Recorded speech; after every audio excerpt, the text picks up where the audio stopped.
we shall reflect on the life of St Onesimus.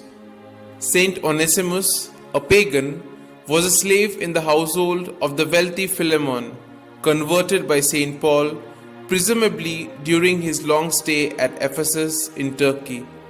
Philemon had become a close friend of Paul's. Thus, when Philemon moved to the city of Colossae, his new home was chosen as a meeting place for Christian worship.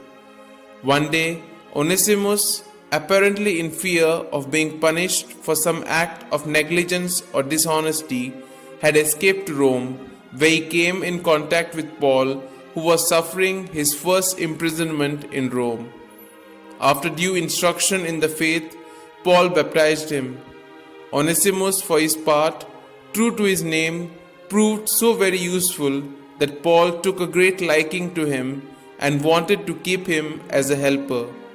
However, he was conscious of the fact that as a slave, Onesimus would first have to make restitution to his former master, and so Paul sent him back to Philemon with the famed epistle to the latter, pleading with him like a father for his spiritual son, entreating him to accept Onesimus no longer as a slave, but more than a slave, a brother.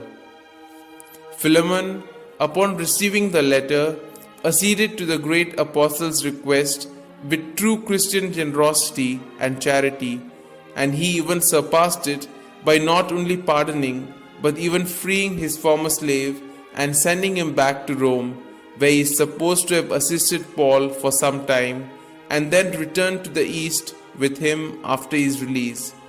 Tradition also has it that Onesimus in later years became bishop of Brehoria in Macedonia, and there he suffered martyrdom.